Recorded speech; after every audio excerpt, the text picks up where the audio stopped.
One thing that I think is really common for social innovators, social entrepreneurs, people who are working on major social issues is being incredibly empathetic, having a feeling like you are trying to or constantly are connected to the feelings, the thoughts, the emotions of other people.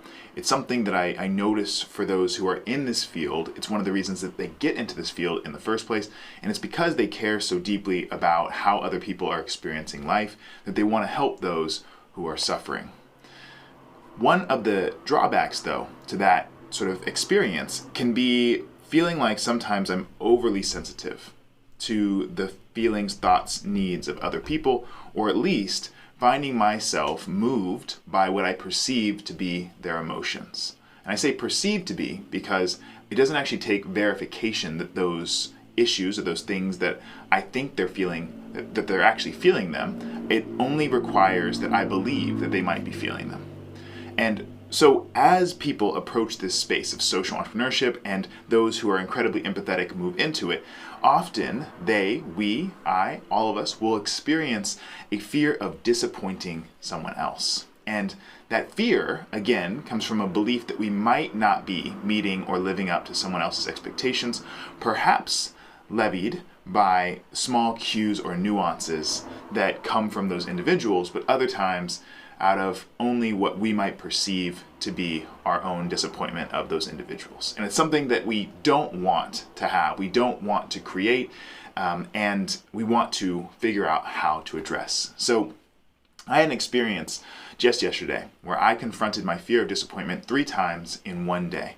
And I want to just take you through what each of those instances was, what I did in those situations in order to confront that fear and move past it, such that today I don't have the same fear anymore.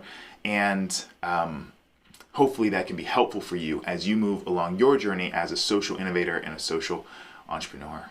So the very first situation was one where a possible client, was referred to me. And for a little while now, I've been talking with this client, learning a little bit more about their needs and what they're trying to do, what their goals are, etc. And they pitched to me a project that my company, my team, and I in particular might come to help them with. It was a project that is clearly born out of passion, something that they deeply care about, something that they deeply believe in. It involves under-resourced individuals. It has a number of elements to it that align with my social impact goals. But it also had a number of elements to it that didn't align to my social impact goals, and it came at a time when we as a company are actually quite overloaded. We're on the edge of our capacity right now, as we also scale up our team some to be able to deal with that and be able to expand our capacity. But in the moment, we're a bit overloaded. And so as I continue to turn this decision over in my head and talk with my team about, does this make sense for us to take on as a project or not, it started to become more and more clear that this project probably isn't in perfect alignment with where we are right now and what we're moving toward. And so I had a really challenging decision to make, which was turn down possible work, which I, one, as a social entrepreneur, as an innovator who is in the social space, recognize is a privilege that we have right now, but that we don't always have. We don't have it every moment of our time. And so I am often thinking in a scarcity mindset around that. But 2 was to turn down this work that other people were so invested in, that they so deeply believed in, such that I didn't want to leave them with a feeling like I didn't value the vision or the dream that they had for what they were trying to create or who they were trying to help.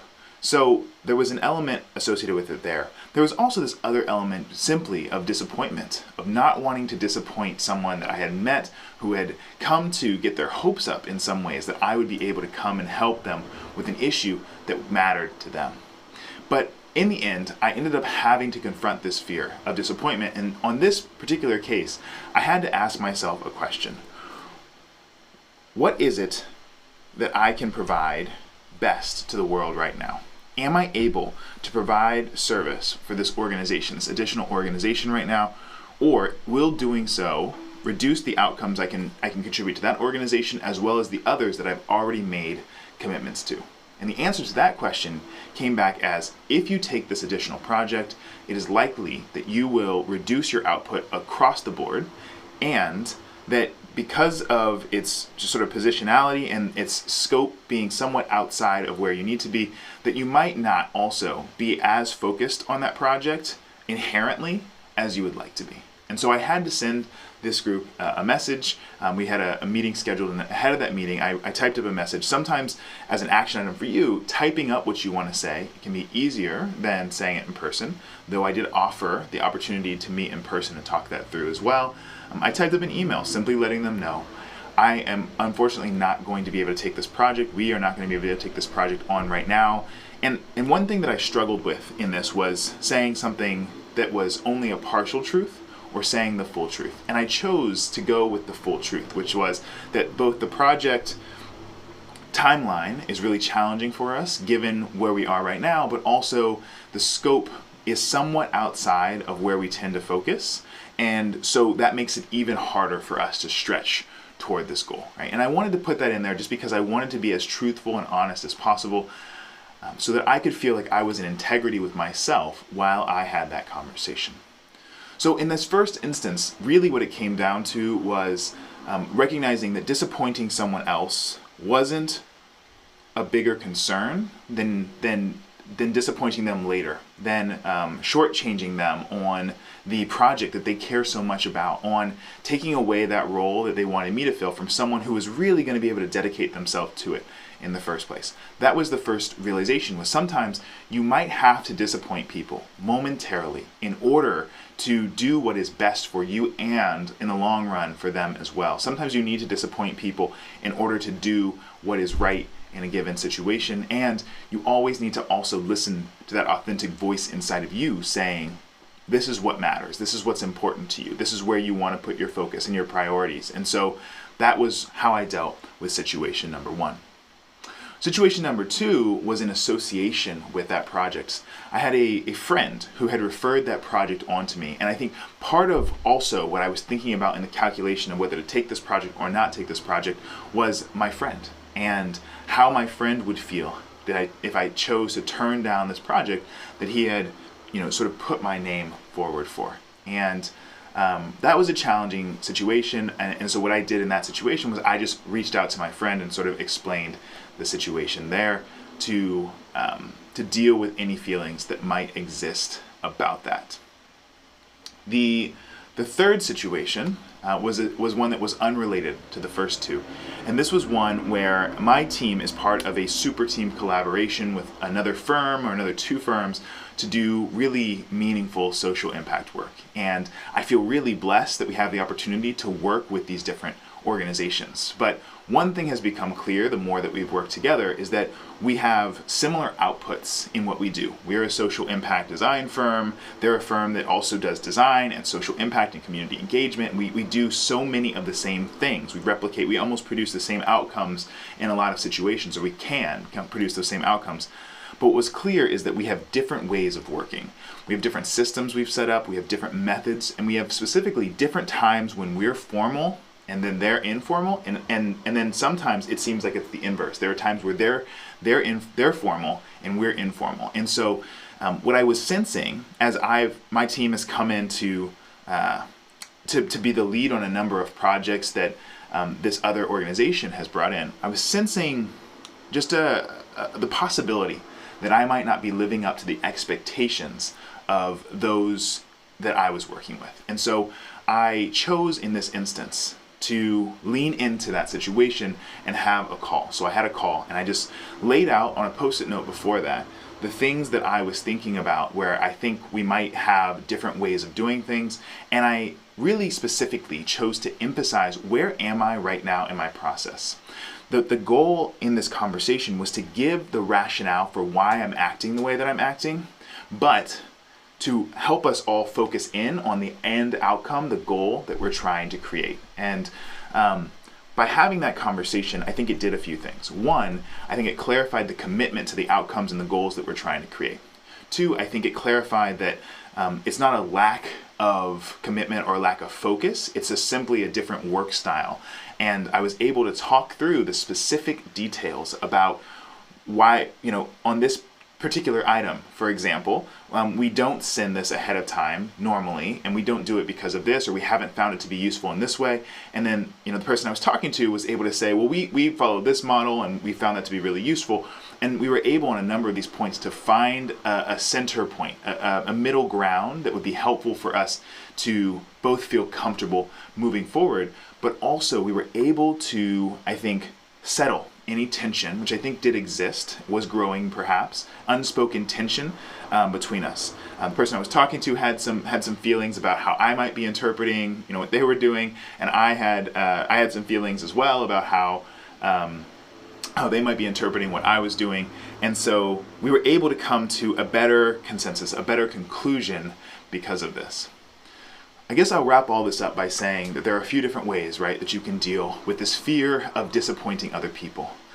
On the one hand, sometimes you need to disappoint people in order to do what's best for you and best for them in the long run, and recognize that it's important that you stay authentic to who you are, and that also, in some situations, it's not owed already. It is an implicit desire that you have as a social innovator to create change in the world and help people. And so you always want to be available to help people.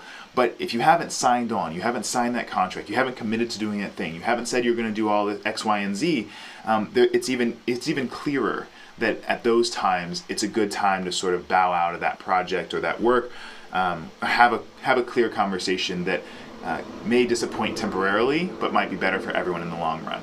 The other is that there are these situations where there's someone that you feel like you might be disappointing, and it's important not to let that simmer, not to let that just sit, but to go to that individual and have real, clear conversations. Years ago, I learned that there are 3 different conflict styles. One of those conflict styles is the aggressive style, and it is the style where you move directly toward conflict. You say, well, I feel that there's this conflict is here and I need to resolve it. And that is a style that I have as well. Often I feel this need to resolve the conflict, or I feel it so deeply for so long. The second style is accommodating, where you tend to find middle ground, and I have elements of this style within me as well, where you try to find the middle ground in the first place. But sometimes the accommodating style can avoid going toward the conflict because it just wants to say, okay, I'll do what you want me to do. So instead of saying, hey, we have systems and you have systems, that style might have said, well, I'll just transform all my systems into your systems so that there is no conflict anymore. But that wouldn't have worked very well for us because it would have slowed down our efficiency, and we're at a point where my organization requires my peak efficiency right now. The third style is the avoidance style, and it is the one that leads to people ghosting one another. We run away from conflict. We disappear.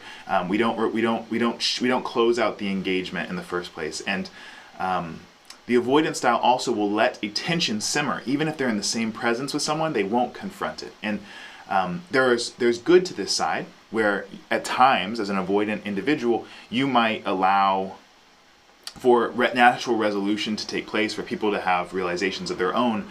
But in these situations, I think it's important that if you find yourself as an avoidant or accommodating style, that you also develop a bit of the aggressive style, which simply means being willing to move into the conflict, to resolve the conflict through conversation. You can do that respectfully, but you want to make sure you maintain these really important relationships, and that will help return things to a baseline. That's what I've got for you today on this episode of Social Impact Live. I would love to know how this sits with you. I would love to know, have you struggled in your life with the fear of disappointing other people? And if so, what have you struggled with in overcoming that fear? Also, if you've tried something different than what I tried here, something else that you found that works, please leave that in the comments. I would love to know what that might be that you did. And I will see you tomorrow on another episode of Social Impact Live.